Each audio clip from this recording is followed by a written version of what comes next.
Hey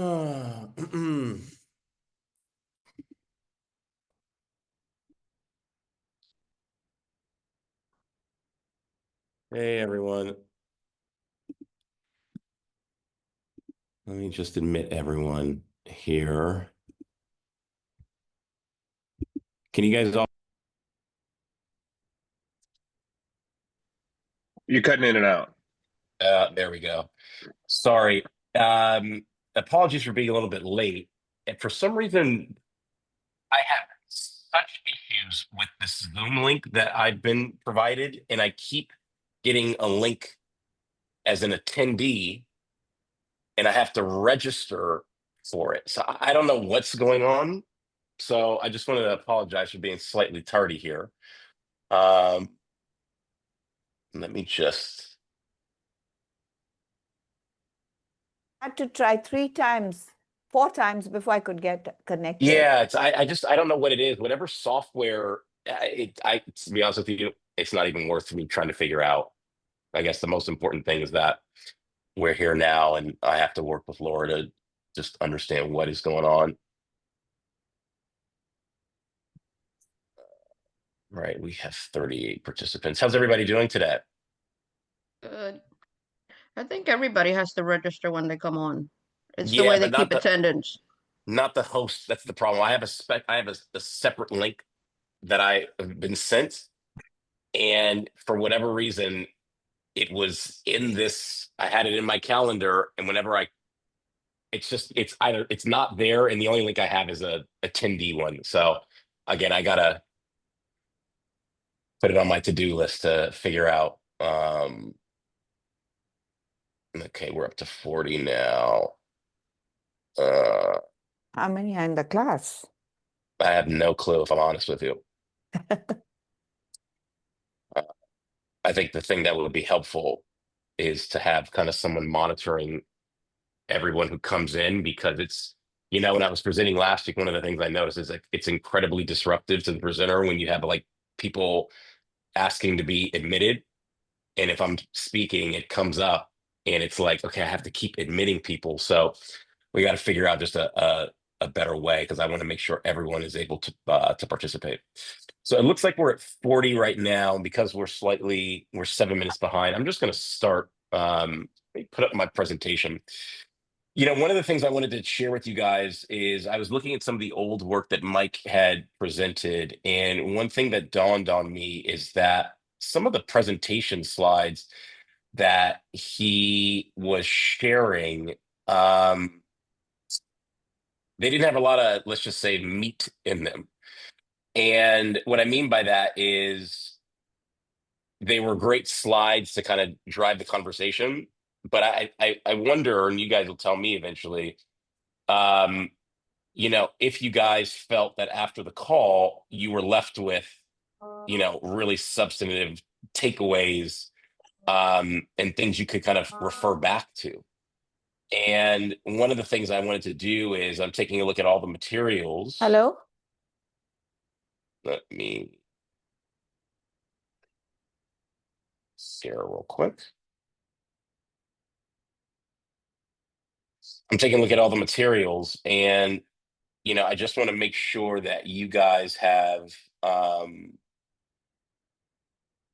just good stuff to go back to, right? Because some of the stuff I'll talk, it's great, and then I just don't want it to be missed, right? So a lot of the presentation that you'll see here, it's not intended for me to go slide by side at every single point. Some of it is intended for you to just kind of go back and reflect on. So we can talk about that in the session afterwards. But in the advent of time here, I want to get right to it. So today's session is about cold calling, everybody's favorite topic. And last week when we were, and you guys can see my screen, correct? Yes. Okay, perfect. Last week we were talking about, how do we track leads, right? And there was the question of, sphere of influence. How do we maintain contact with that? And the focus of my presentation last week was new individuals, right? It's one thing to have a sphere of influence. Everybody knows about working that. And obviously we're improving ways in which we can stay in contact and stay relevant. with people in your sphere of influence. But I've always been a big believer that you kind of have to always have an always on lead generation solution, right? Your sphere is only so big. It can grow if you activate it, but you always should be looking to grow it even more, right? And a lot of that comes through cold calling.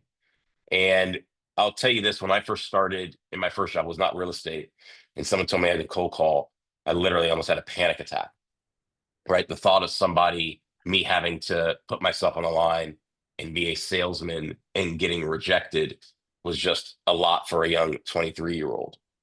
And it never got any easier as the years went by until I started to realize that, well, one, you know, I'm just like every individual I'm calling, right? Fears, threats, motivations, everything I'm going through. And when someone calls me and asks, if they're soliciting something, I don't necessarily think about that person in a negative light. I probably think about maybe the situation, the time in which they're calling, the fact that I probably don't want to deal with it, and apply that response to it. And so, what I mean by that is I started to kind of separate the subjectivity from the objectivity. And they weren't saying no to me, Brandon, you're a bad person. How could you? How dare you? Right? You should feel, shame on you. It was more of like, hey, I get what you're trying to sell me something. Maybe now's not a good time. And if you were able to get into a conversation, uh, maybe what you were selling doesn't resonate with me at this time, or perhaps I just didn't do a good job of actually selling, which is a reality. So one of the things I want you guys, when you think about cold calling, because I believe it is mission critical for any realtor, for any salesman growing their business, is the power of relationship capital, right? And this is a kind of phrase that I've coined here that I think it's important for realtors, right? In building it at the start of a relationship and maintaining it as that relationship moves from a prospect and hopefully into a promoter, right? Which is someone who evangelizes your services and your business, right? So one of the things is like, how do we build these client relationships from scratch, right? None of this is easy. Give me 1 second, just mute people. But it is mission critical that we do it. And when I was looking up some statistics on cold calling, because listen, I know it works, but I'm also wondering in today's age, is it still effective? And what I've found and what I've seen in practice is that it still works. If you know how, if you put in the work from a volume and repetitions perspective, you're calling enough people and making enough dials, and you aren't repeating the same bad behaviors you're learning from each call, you'll notice that with each rep, you get an improvement, and you'll see that your response rate will be higher. You'll see that you'll establish whether it's the way in which you say it, how you open, the time of day in which you call, whatever your opener is, right? That connection moment. You'll see that there's ways where you could establish trust at the very beginning. And a lot of that is how you deliver it, right? And a lot of that is what it is that you're delivering. Is it relevant? And it's a very easy way to kind of pierce this, as I like to say, um, this bubble that people put around themselves, right? Email is cold. The humanity of the discussion doesn't come through in an email. It's easy for somebody to reject somebody in an email, ignore it, hit delete, right? But when you call, you have an ability to connect. And in that connection moment, you have this ability to, wherever it's about the product or whether it's about something that's happening in the world today, whatever that moment is, could be a joke that you use, you have this strange ability to humanize yourself and move yourself away from being a salesperson to being just another human who happens to just have a good idea. And if you have 5 minutes of your time, I'd love to share that with you. Right. So this is why it's an effective medium, because you're able to cut through all the noise. You're able to actually, next best thing to showing up and seeing someone face to face is hearing their voice, because it evokes and invokes rather these kind of feelings of, hey, like I'm dealing with a human being, right? I'm not dealing with AI, if you will. So the goals of today, kind of some of the things that I want to get through today, and again, you'll have this document to reference afterwards, is, what are the elements of this script, if you will? And there's no perfect script, right? There's an idea and a concept, but it's about repetitions and experimentation, really. Whenever I make cold calls, I never try the same approach. And maybe it's just me, but I actually, with each different cold call, I do the experimentation and I have a little bit of fun with it, right? Just to see what people are responding to, what people are getting upset about, right? What gets me in the door, a different way to have a separate conversation. All these are things that, while I know it's a business, I think it's important that you try, right? There's no one size fits all approach. Your goal in this session is just to kind of break through, break down the barrier, and establish some sort of baseline rapport to continue the conversation. The one last thing I'll say before we go to the next slide is, many people, and I talked about this in the last session, we're so focused on our agenda and our objective for that call, forgetting about who's on the other end, right? That we are not listening, we're just reloading. And oftentimes we go into these calls trying to get everything accomplished in that call. And in that process, we don't follow a normal conversational flow. We're not open to the rhythm of a conversation. And we're kind of brute force jamming down what we have to offer and why you should care. And while I know the whole point of calling is the fact that we are trying to sell a service, the reality of it is while it is all right, it does not have to be all right now. So many times your best effective cold calling opportunity is one where you walk away with just the promise to have a next conversation.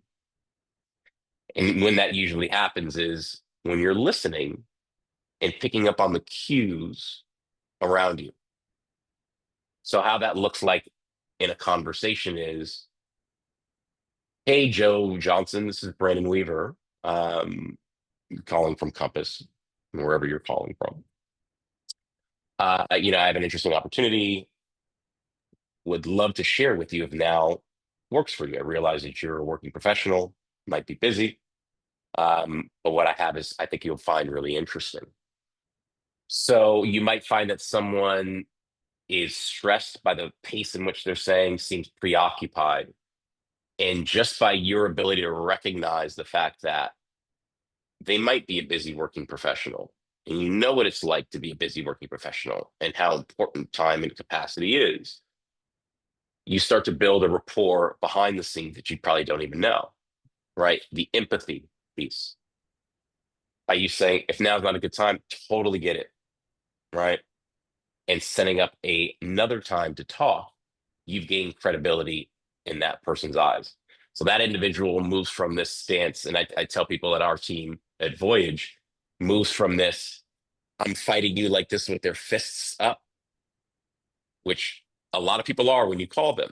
You're disrupting something. You're interrupting my day with something that was not planned. And our goal is to move people from this stance to this, put their hands down. And that takes a lot of just situational awareness. And so when you guys engage in a cold call, get out ahead of things that you probably know might be true. Whether it's the time of day, if you call in the evening and dinner might be around the corner, mentioning that. If you call early in the morning, knowing that they might be on a commute to work or on their way to work. And as a working professional, you realize, right, what that means. Those things help to kind of soften the approach, humanize you, and get you in the door. So the psychology of a cold call, right? What are these elements that comprise it? And I talk a lot about kind of human behavior and psychology, but there's some things that are kind of just what you have to do, right? And you guys should all be familiar with this because, like me, I could just imagine you guys get cold called also.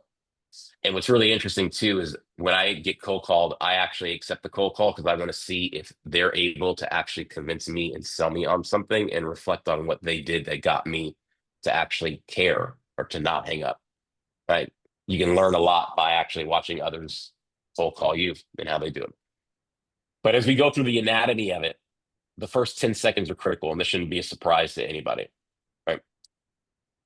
By being aware of what their state might be based on the time of day that you might be calling. And even if it's not that state, making mention of it that it could be, right?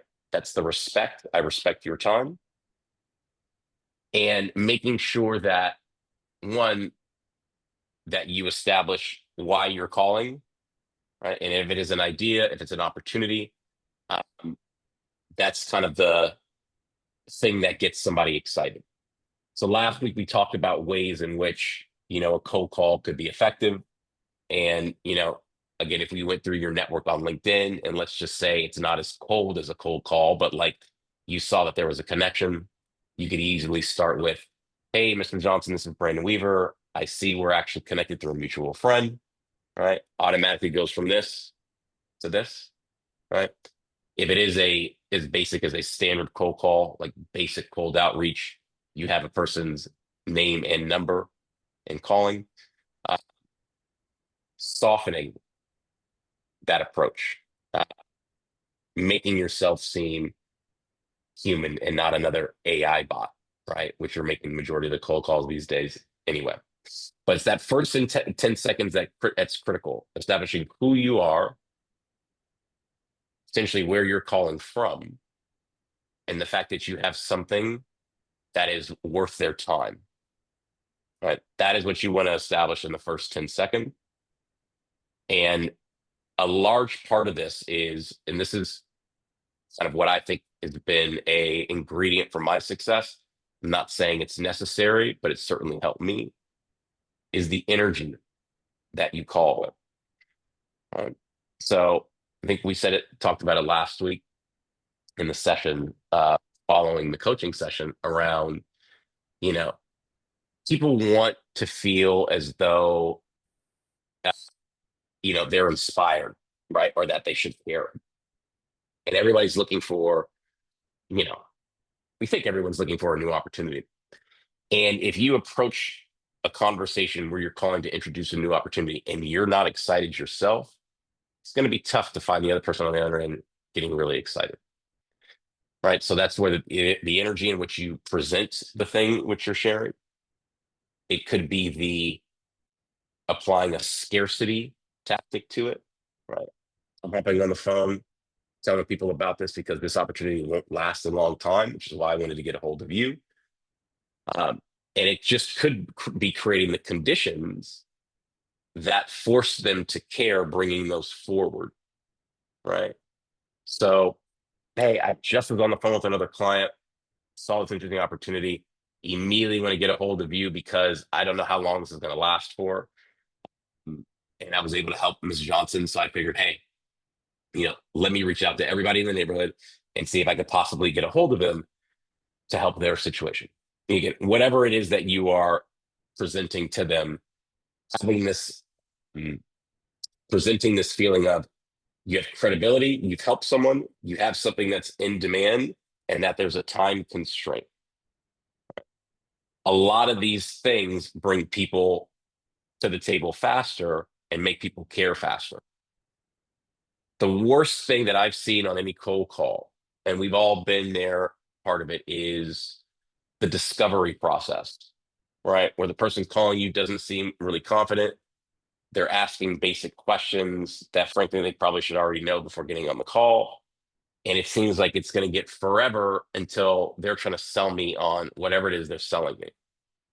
Thematically, on the other end, you're thinking like, look, kid, I got to go. I'm really stressed. Someplace I need to be to. You're trying to find any way to get out of that call, right? So it's very important to, when you do a cold call, to be really crisp, precise, concise with whatever information that you need. And at the very beginning, establish the reason for why you're calling and bringing that tension, right? The need for this call to happen now and for you to care, bringing that forward. Right.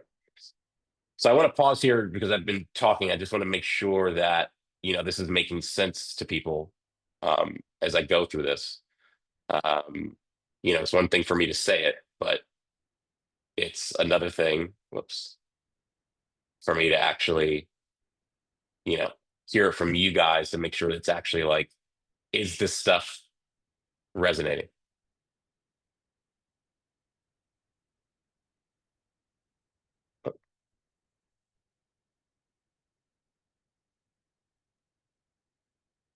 Give me 1 second.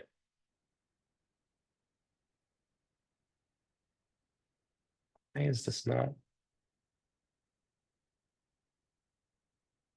Yeah, yeah. I tell you, technology is not on my side today.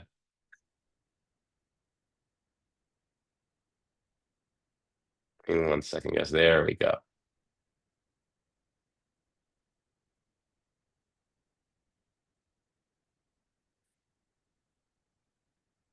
All right. Let me present this.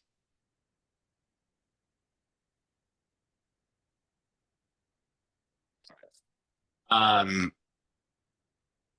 so let's keep going.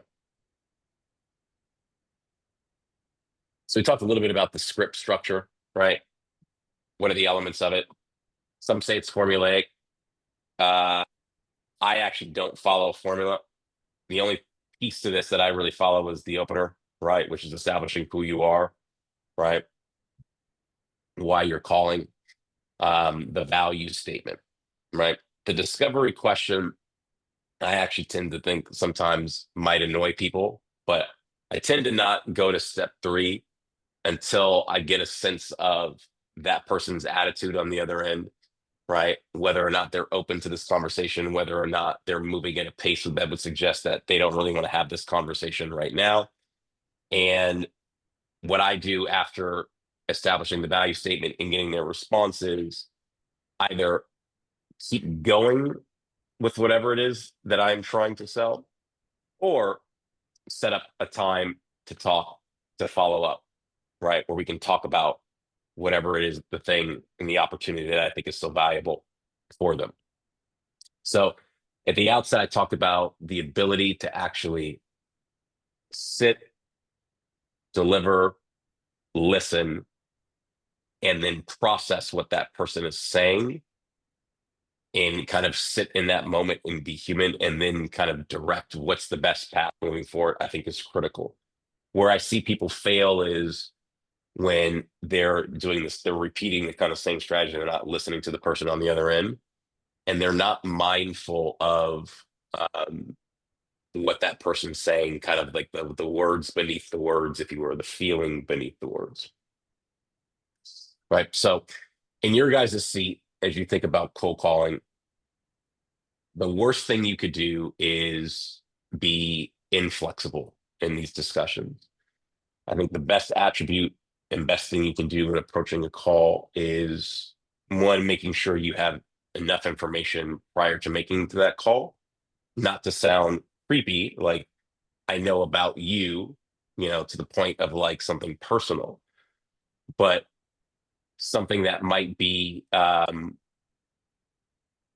tension that might be either resonating with them, an opportunity that might be topical with them, right? The situational awareness of it all. And the opener might not be something that is, the value statement might not be something that is something you're immediately selling, but it could be a strong opener giving you space and then injecting maybe some sense of humor, some kind of situational awareness. And all you're doing is just carving out space for you to have a normal conversation, right? And to get the kind of the mutual respect, if you will. And it's hard, right? And when I tell you guys this, I almost make it sound as though every single call you'll be able to do this. The reality of it is that we know that's not the case, right? Like, it is going to be difficult. You will face people who just hang up the phone, people who, whatever it may be. The list goes on and on. But I think the one takeaway here is you have to stick with kind of the basics of the process, right? And be open to where that conversation might go. And then the third thing, which we have not talked about, is whatever it is you're calling on, you got to be knowledgeable about, right? And you really have to know. So, you know, if you're calling on something and you don't have a high degree of product knowledge, it's unlikely that that person is going to move forward with whatever it is you're selling. So make sure that, obviously, and this is kind of brass tacks here, but when you do get that opportunity to share whatever that value statement is or that hook is, make sure you know it and know it well, and take the information that they might have shared, if you are able to ask some questions and get a better feel for them, and map it back to what they shared. Right?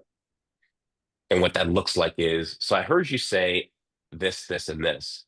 And that's interesting because now's actually a great time because of what you might have said, right? Or it sounds like you're having an issue here. Oddly enough, like my product actually addresses this, right? So whatever it is that they have actually shared with you, right? If you're able to get that, always mapping back that solution, if you will, right? And that's just product market fit. And as we're having these calls, depending on if you get to the next call, which in many cases, this is what your kind of situation looks like as realtors, right? It is, I would love to have a next call to share more information with you, or I'd love to actually sit down and share more with you, right? Introduce who I am, tell you about how I run my business and my methodology, explain to you why now is a great time to take advantage of this opportunity, or how I work with buyers and sellers just like you, right? It is kind of this soft close, right? You want to sound like you're not domineering. You want to sound as though you run a business that adheres to hours, timelines, deadlines, just like their business. And if you do get the opportunity to set up another conversation, you want to make sure you always leave with a definitive next time to call back, a date on the calendar, a time on the calendar.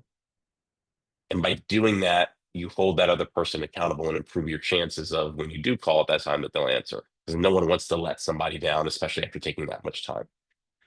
So these are all like the little psychological kind of hacks that come. Now, understandably, you'll have objections that come along the way, right? And there's no like worse like the thing that always annoys me the most is when I'm dealing with someone cold calling me, and it usually comes when I'm not prepared to have this conversation. I am trying to get to the next thing in my day, and I'm giving objections, and they're not listening and they're not picking up on it. It's like that's the annoying salesman, right? So when handling objections piece is critical. It's important not to get defensive. It's important to say things like, I hear you. If I understand you correctly, right? If I'm listening to what you're saying and thinking about what that means, right? All these things imply that I've heard you, right? I'm thinking and I'm diagnosing, and here's my recommendation. Right?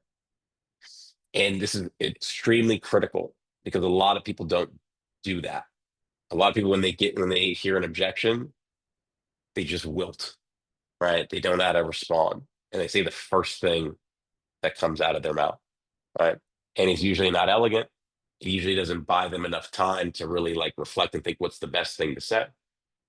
So many times when you hear a rejection, the first thing I do is in my mind, I buy myself time to think, right?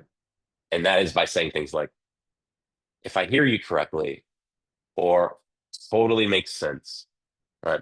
And I say it in an approachable, soft way, right? And what I'm doing in my head is I'm thinking while I'm saying that, buying myself time. And people underestimate the value of that dramatic pause and what the pause actually affords you, right? As the cold caller. So everyone's thinking about this rapid fire back and forth, right? And I actually try to slow it down, do the pause, because it heightens your authority. Pause makes people kind of wait on what it is they have to say. It's called like a hanger, a cliffhanger, if you will, and establishes your one, your credibility on a call, but two, like your ability to control the call, the rhythm and tone of that call. And so while yes, there's things that you can say, these are all the psychological things happening underneath the conversation that get power back on your side of the aisle that I've seen that have been effective. At least they have for me. And then when you experiment with these things, these are things that I think you should try to see if they actually work, right? Let's go to the next slide. We've talked about this. This is more of what I've been saying. Obviously, the conversation, we know that the conversations we have that we feel really good about, we know the ones that we don't.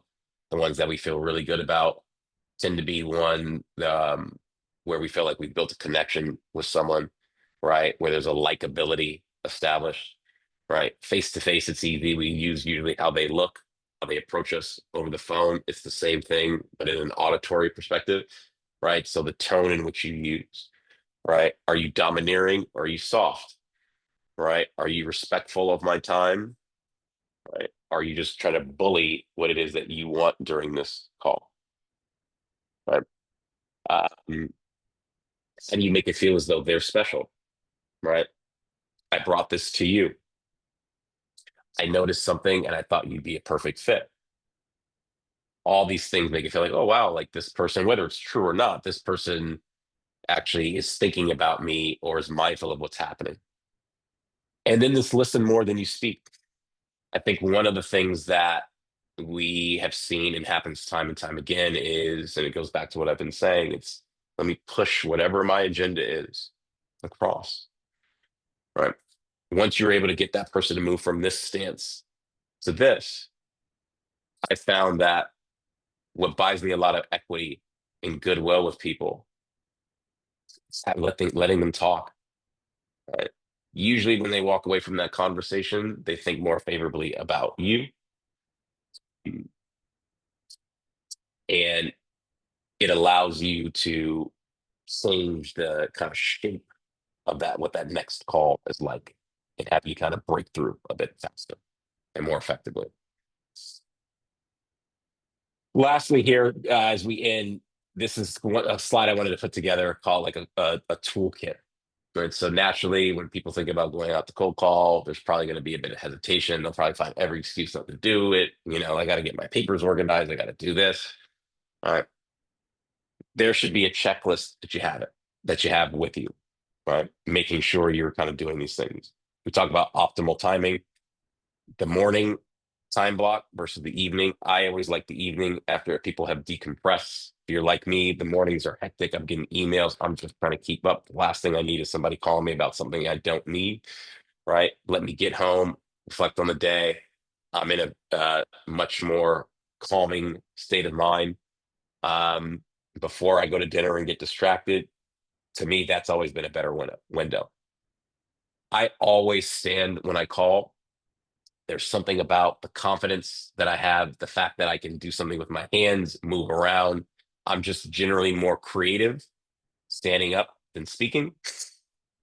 And this is something that I do. I'm not saying that you guys should do it. Some people think I'm a little crazy, especially when I'm working from home and I'm wearing a full suit. People are like, well, who are you wearing the suit for? For me, this is about mentality, right? I go into every meeting. If I dress a certain way, treating that meeting a certain way. And if I'm actually calling individuals, cold calling, if I'm wearing sweatpants as opposed to I look like I'm actually doing what my profession is, I'm much more crisp and sharp. So something that I do, again, not for everybody, but mentally it gets me in the state of mind where I'm approaching it with a business type of mindset, and I'm very efficient with my call and very purposeful with each interaction. And then this goes back to last week, tracking every outcome, right? So like, what did this person say? Even if you didn't get a response, it just went to voicemail. That's actually something you should track also, right? Like it could be the time in which I'm calling is not ideal. So every single, whether it's a you don't get a reaction to, you do get a reaction, track those, map it back to what did I say, right? What was the approach that I used this time, and see what actually is getting to closer to your desired result. Follow up is key. You guys all know this as realtors, right? People appreciate if you follow up, not just to say hello, but if you follow up with, hey, we talked about this. I'm sharing this with you based on what we talked about, or mapping out what a next step is and adhering to that next step, right? People value accountability and the fact that you actually see value in that. So make sure that that is a critical piece to it. Quality equipment, yes, right? You got to make sure you're heard, and that there's no kind of technical issues, if you will. And then the script variations. Like this is not a one size fits all approach, right? I think as much as there's variation, there's also experimentation and there's ad libbing in the moment. And if your ability to actually sit in that moment, not be so prescriptive and didactic and professorial, but actually have a normal conversation, if you see the opportunity to move it from a product one to I can build a relationship and then come back to the product because here's an opportunity to establish a rapport. Now, if I layer on the product on top of it, I've built that trust with that person. To me, that's like the holy grail of cold calling. So if people were to listen to me in cold call, you might see, okay, the person's interested in the product. I actually might bring up something that injects a little bit of humor, or that contextualizes something that's happening in the world today that we're both going through, right? Just to get them to laugh, just to get them to know the type of person I am, and then bring the product back on top of it. So it might slow that process down, but really you're building a more formidable that relationship capital that's being built there. And obviously staying hydrated. That's kind of like a funny one there. Like, but this is a gauntlet here, and getting rejected is never easy. It tends to make you more tired than give you energy. So just make sure that when you approach it, that you know, one, you're blocking out an amount of time to do it, and you're approaching it with as much energy as you possibly can, right? So make sure you eat beforehand, clearly stay hydrated beforehand. So I wanted to leave you guys with an action plan. We won't go through this now, but these are some takeaways here as to when I think about cold calling. What are the things that I should be thinking about, right? Again, setting aside time, right? It's a numbers game. How do I focus and target? What's working versus what's not working? And then the importance of following up with prospects. And that is it. I know we've gone 13 minutes over, but I know I started a little bit late. So I am going to take the presentation down.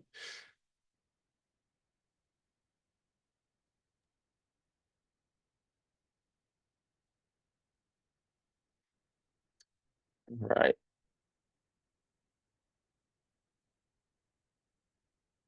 Yeah. In such difficulty here. All right. So let me we're now in this the post session here, and I'd love to kind of hear what the group feels about just the process of cold calling, some wins they've had, what's worked, what's not, how they go about doing it. Mike, I know you are someone who does this now and probably has some really good insights from the reps that you've had. I'd love to hear from you and really from the group, what they've seen that's worked, what they've seen that's not worked. Floor is open. I think it is absolutely positively something that you have to be prepared for. it's when I think about doing it, I kind of get stressed out because I hate doing it, but I Yep. know how effective it is. And I know that really it's about consistency because everybody gives up so quick when it comes to doing this. They get on the phone, they get a whole bunch of rejection, they get panicky, they get stressed, and they don't really practice the scripts enough to have them internalized. So when you get on the phone, you're so nervous about what am I going to say next that you're not listening. Yep. Because if you're not listening to what they're saying, they will give you bits and pieces that you can work with. I record a lot of my sessions and I'll go back and listen to it and say, they just opened the door for me right there.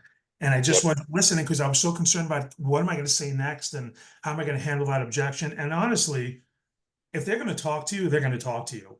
I, Yeah. I think that the first 15, 20 people who hang up on you or don't answer the phone or it goes to voicemail, you kind of get more stressed out. But after that first person who actually speaks to you, it's like you let out the sigh. Yeah. And you go, oh my It almost like God. pierces the anxiety bubble, right? Yeah, yeah. It Yeah. really does. And it makes you feel better about the next phone call. And I think that first conversation is so effective in the next couple of if you can speak to them. And contacts are great, but those conversations and writing down the notes and listening to what you said is important, but you got to be ready for it. And you must practice what you're going to say. And you need to know all your objection handlers up front because they're all the same. They're They're all the same. I've heard the same objections for 25 years. I haven't heard one new one yet. Yeah. And you know what's interesting? We'll get into some of these questions in the meeting chat. But I don't know if you guys have ever seen the movie 8 Mile with Eminem, but I thought that there was something in there that if you picked up on it, I use it all the time that has helped me, not just in cold calling, but just in interactions when I have to present to investors or anybody, which is getting out ahead of those objections that you know are going to come. So it's almost like neutralizing their potency. So they have actually nothing to object to, right? So if you know that, like, oh, yeah, like this is again, if you get the opportunity to do it, a lot of us don't. But you might even end up saying, many clients tell me, like, Brandon, but it's impossible. There's no inventory on the market, right? Which could be a common objection. Like, oh, yeah, like, you know, there's no opportunity for me. I understand why you're calling, but like, the realtors call me all the time. There's no inventory.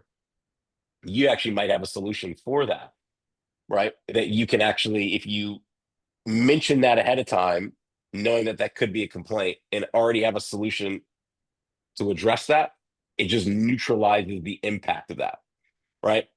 If you didn't go ahead and actually get out ahead of that and they said it to you, you might get so hung up on the rejection that you start fumbling around, right? And then you lose that person. So when we talk about all these things, track your results, track those, the objections, the questions they might have. Because to your point, Mike, those will come again. Make sure you have the answers to those or something to neutralize those. And then again, experiment. You might do the reverse psychology approach. Like, who throws an object? How is the person calling me actually putting the objection out there? Right? It's so counterintuitive, but it actually gives you power in the conversation, right? And shows that like you're thinking and you already have a solution for what could be the most common objection.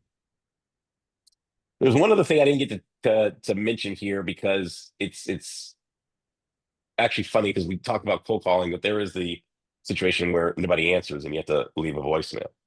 Now, I myself, I can't remember the last time I left a voicemail for somebody, right? I just usually text. But what's interesting is if you do get to the point where you want to leave a voicemail, if you are that person or, that's just what you want to do. One of the things that I've seen that has been really effective, and I don't know what it is, I think it's a psychological thing, is when you leave that voicemail to sound authoritative on that voicemail, not asking for permission.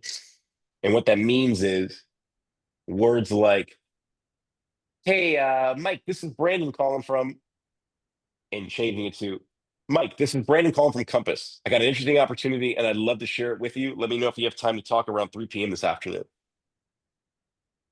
Just that simple shift from I got something that you like, I feel I got something that's of value to you, And if you don't call me back, you might miss on it. As opposed to like, hey, Mike, I'd like to get just a little bit of your time just to share an interesting opportunity. Like, I'm never going to call that person back. And and you can see it when I say it. As I was saying it, I was like, yeah, if someone called me like that, I actually would be much more prone to call them back than if someone sounded like they were asking for my permission for whatever reason.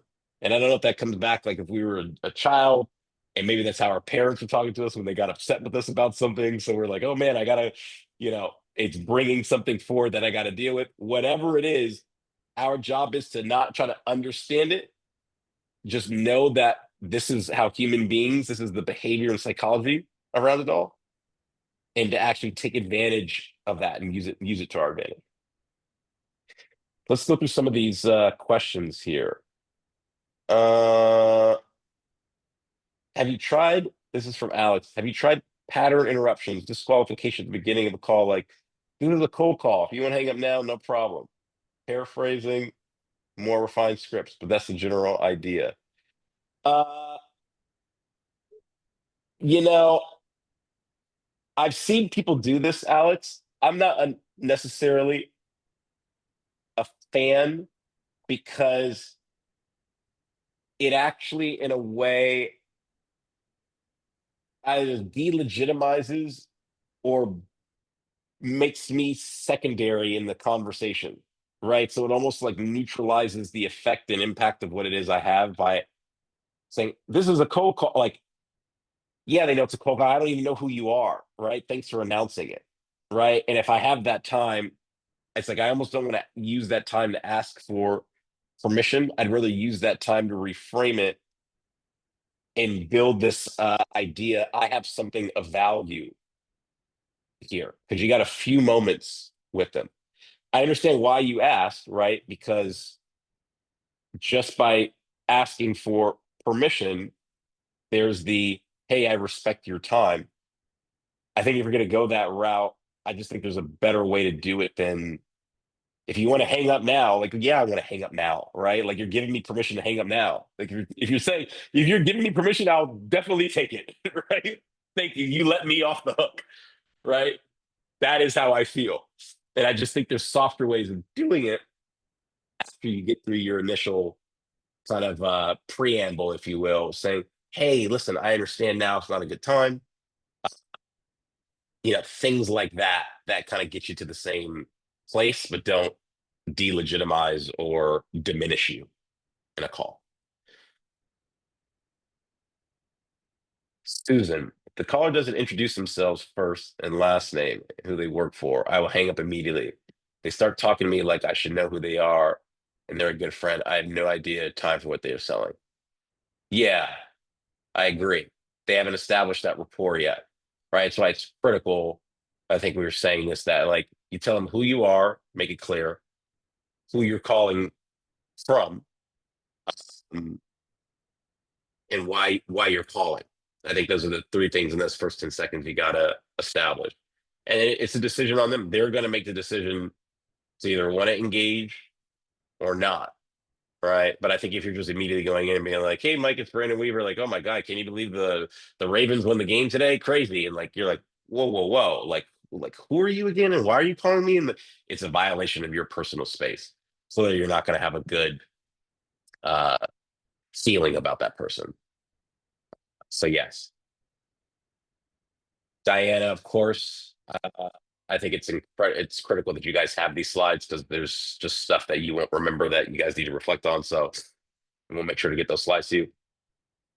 Regarding cold calling, do you buy a list or you go through online phone book lists that exist? I.e., where do you get numbers for cold calling? So I hate to do this. So here's going to be a shameless plug for my company because I'm in this space all day long, having conversation around where do people get actually lists? How do they get contact information? And there's a lot of different ways you can skin this cat, right? You can go to your title rep and get it. There's no shortage of lead gen prospecting companies that get you the data where you can actually, search individual properties, build a farm, and pull back data. I think the one thing that is challenging is when you get information from people, is it scrubbed? Is it accurate? Right? Nothing worse than a dead lead or a non-relevant email or phone number. So platforms like mine, right, where you can actually define an area and pull back property records, owner contact information that's valuable, I think is critical. So selfishly for me, when looking for, how do you find the people to dial? um, I'd say you guys should use Navigate for that. I think it's a great platform to do it. But again, there are other platforms that you can actually find leads and accurate contact information. Most of the people on our team have ended up using our title rep to get that information, but then you get it in a file format where like I got to organize it. Mm, I really don't have a lot of context, right? Like I just have the person's name, info, right? So it's kind of like you're doing a lot of that discovery work on the call, which might annoy the caller. For our platform, not only do you have rich consumer data, but you also have a ton of information on the property. So when you call, you can be really precise with the situation and scenario so you can move faster. So, but Lana, if you want to talk to me offline about that, I can kind of help point you in the right direction for that. I'd love to explore cold calling buyers who reach out from ads. I know what we're talking a good bit about calling sellers or cold calling buyers. Yeah. Kristen, if you're there, talk to me a little bit about um Yeah. yeah. So I run ads for my listings, which ultimately generates buyer leads, Yep. like on Meta, right? And so I know that a lot of our conversation has kind of centered around list for sellers and their properties. So Yeah. just be curious about the conversation or the scripts around buyers and that sort of. Yeah, well, it's interesting. If you're generating ads and you're getting buyer leads, there's some indication, if I'm hearing it right, there's some indication if they're interested because they filled out an intake form or something to Mhm. that effect, Yeah. right? Yeah, Yeah. so to me, that's not cold, right? Oh, okay. That's actually like if you're thinking about the pot on the stove, you've Yeah. turned on the heat, right? Okay. I've So warmed them for up a me, little. Okay. yeah, I mean, listen, you put out something there that they've responded to. In my scenario, I'm talking about this is you don't know me from anybody. I got an opportunity for you and I got to get you to care. In your Yeah. scenario, I put out something there, a feeler. You responded to it. You took the time. So for you, it's about qualification because Okay. now it's flipped. Got Now it. this is about instead of, hey, I'm asking for your time. Now it's Kristen, my time is valuable. Like I got to know, are you worth my time here? Because you run a Right. Okay. business. Right. That Right. makes sense. So yeah, so it could be as simple as like, oh, Mr. Johnson, I saw you called. You're interested in property 345 Main Street. Tell me a little bit about yourself. I can also tell you a little bit more about the property. But I always like to get to know my buyers. Talk to me a little bit about your situation, right? And please tell me everything. Don't tell me what you think I want to hear. I want to know about you, Mr. Johnson, right? Because the more I know about you, the more I can determine if it's the right fit for you, for where you are in your life right now, right? And your job is do you have a product that meets them where they're at, but also are running a business, and if you have a whole bunch of leads, you need to be very, very the word I'm looking for, exacting, right, Mm-hmm. with how you qualify these people, because your Mm-hmm. job at that point is I need to make sense of this list and get to however many that I think could be the best fit for this opportunity here. So Got yours is it. less cold call. Yours is more, I want to know what my qualification questions are. Okay. So it's about me coming up with really good qualifying questions. Okay. Yeah. So Got like it. almost, and it's crazy psychologically. Tell me why you think you're a good fit for this home. Got you. Right. Okay. And not in that tone, of course, right? Right. You're trying to Right. pick up a client, but your time is important.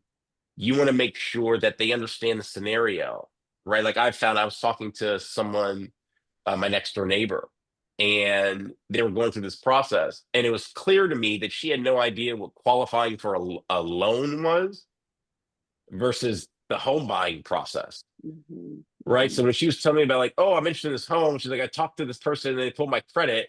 And like, are you trying to get pre-qualified for like, and it was she didn't know. So I She had to had no idea. literally Right.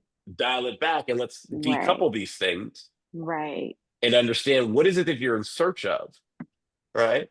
And then let's see Right. if you actually even qualify, Right. right? And I think one thing too, and I'll close here, is many times those buyers that come across, they may not be the right fit for what you're selling. But if you ask the right diagnostic question, right? Tell me about your situation. You could find that, yes, they're a family and they've outgrown their space, Mm-hmm. right? And they're looking for something. Maybe this home at this price point is not right for you. There's some other options that you might have, or you can pick up that buyer and be like, hey, I can go search for you, right? Right. And you can find other inventory if you're not, you can always pivot that. And again, it's up to you whether or not it's worth it. But you can always turn that into a pipeline on the buyer side, right? It may Right. not be for the inventory that you have, Right. but they may qualify But for it's something for else. And other now you things. have Right. exactly. Okay. Good. Good Is that info. Thank you helpful? so much. Very helpful. Thank you. Yep. Uh, Cassandra, I have a very specific list of owners that I like to cold call the preposition, but I can't find their numbers. So proposition problem, but I can't find their numbers anywhere. Is there a magic key? Uh, Cassandra, email me offline. There might be. I might have a solution for you. Uh, it looks like that was the last one. Can I say Uh, something? yeah, go ahead, Mike. I think one of the things Kristen asked you about, she's getting the buyer leads. I think now in the space we're working in now, after the antitrust lawsuits and having buyers call you, it is the best possible time to build value in their eyes when you speak to them. Because if you make them know that you're the expert and you're providing them with value and talking about the process and the flow of the transaction, it's so much easier to present them Yeah, with that high broker agreement when they know that you're a pro and you're not. I think most buyers agents, and listen, I love all my peers in the business, but I think most buyers agents have no clue what they're doing, and they're doing it because they think it's easier. And now it's just as difficult as getting a seller to sign a contract, getting a buyer to sign that buyer's agreement. So you got to build value. Mike, you hit the nail on the head, and thank you for this. So this is something that I have been preaching. So again, think about this. I'm an outsider. NAR comes in, changes the situation. All my realtors come to me. Brandon, what do I do? How much should I charge? How do I get these guys to sign the agreement? And I'm like, what do you mean? They're like, well, they got to sign an agreement that tells them, like, I'm actually going to charge them. And I go, and the reason why it's crazy in my head, and they think it's, oh my God, it's such a, that conversation will be met with such friction, is because, Mike, they didn't do what you just talked about. I've found that a lot of my realtors, they don't want to bore people with the process. They don't want to illuminate all the things they do. They don't want to share that they have a methodology, right? Nobody wants to hear that. Well, if you're trying to get somebody to pay you for something, they need to know that you have a playbook, you have an approach, you're knowledgeable, right? And when you establish that, it makes furnishing that agreement so much easier, right? Because then now they associate you like every other professional they may deal with in their life that they actually have to pay, like an attorney or a doctor or anybody, right? The less we talk about what we do, we diminish our value in their eyes. Then we ask them to pay for something, and we have established, why should I pay you? What value do you're just like everybody? Oh, no, I'm not. And let me explain to you why I'm not. See, I have a track record of transacting with clients, and we follow a strict process. And here's how I work with my buyers, right? And explaining that and coming from a place of confidence. Now, when you share that with them, I can guarantee you 9 times out of 10, there's always that one who's always going to want a nickel and dime, sure. But they feel as though I'm buying into a methodology, I'm buying into an approach that this person's established. I'm buying into something I feel confident in. Right? And for you, you want to get those agreements because listen, I'm working on behalf of you, right? As soon as we sign an agreement, contracts go both ways, right? And here's what I commit to doing for you so that you know that you're getting value in this. And being confident in that approach, even if you're not, right? In those moments, you feel confident when you talk to someone who seems like the authority, that they've done it before, that they've had the reps, they have the track record and proof points. And even if you don't have it, because a lot of people are like, well, Brandon, I haven't transacted. That's fine. This is how I treat it because I've learned from the best. And I've seen that by following this process, this gets results. And you're in a results-driven business. So thank you, Mike, for sharing that, because I think that's critical, right? And Kristen, when we talk about those diagnostic, that beginning conversation, establishing yourself as an authority, establishing your methodology, making sure there's good product market fit, right? How do you determine if you're the right person for this opportunity, right? And if you're not, how do we find out? Is there something that you are a better fit for? And here's your approach to identifying that. I think all of that helps to establish your credibility at the outset. I want that solution too. No problems, Yolanda. Do you have a dialer you prefer? Mike, I know you mentioned you have a dialer on the last call. I'm going to email you offline because I'd love to hear what that is. Like, Okay. listen, I am talking, our platform, we're trying to implement a dialer solution, but everywhere I go, and this is why we're going slow with implementing it, is I hear that if you're dialing and you happen to hit somebody that's on the do not call list and they happen to, want to call in and report you, those fines, they're not pretty. And so I'm curious to know how your solution manages that and how it works. So I might hit you offline just to do some fact finding here. But certainly, if you guys want to reach out, email, physical mail, all those things, we can do it at scale for you guys on Navigate. And then Namita, for starters, when you have a new buyer, email them a buyer's guide, flip book, personalize it. Assets are in our marketing. Yeah, I think that's important. I just think the pacing of that is critical, right? You don't want to overload them at the very beginning. You got to establish that's part of your process first, and then obviously making sure your brand fits what it is you're selling. Namita, go ahead.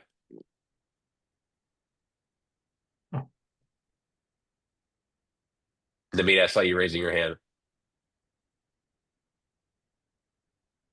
Huh? All right. What I I've answered it for. Oh, there you are. at you can after you sorry, I don't know what's happening with my speaker, headphone. When you first meet the buyer at an open house, or if they've been referred to you, then you write your initial thank you card or email, and then say, this might help you till you get to that meeting when you are going to actually discuss get their criteria and discuss the buyer broker agreement, BRBC. So 100%. that's why this flip book is sort of nice. Yeah, I agree. And sorry, the context there is really helpful. I was thinking about from a cold call perspective, but if you've established during an open house and you've gotten that person's information, had a conversation, certainly that next follow-up with some branding, reminding them of who you are, reminding them of the infrastructure that you have, some opportunities, right? You are not just working with me, you're working with an enterprise that has real heft and legitimacy here, right? You got a team behind you. All those things fortify you and establish credibility. And I think all of that is right. So yes, I would certainly follow up after that interaction with something like that.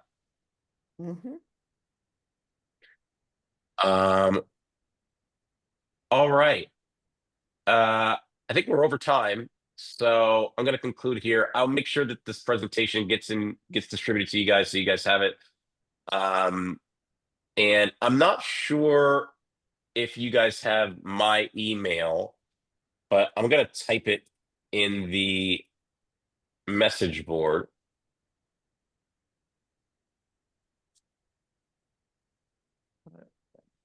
And please feel free to reach out to me if you have questions on this stuff. Like I said, I can do a demo of our product for you if you're curious about Navigate.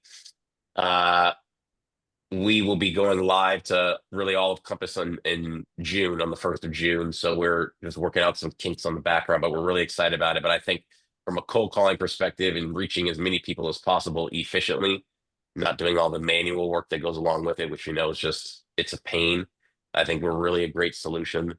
Uh, and funny enough, the reason why my partner Ari and I created it is literally watching people struggle with doing outbound outreach, right? The process of getting new leads. So we designed to make it really simple for you guys. But if you have any questions, please email me. Thank you guys for the time. Sorry about the technical difficulty, but hopefully you guys found this session effective. And I look forward to talking to you next Wednesday. Thank you. Take care.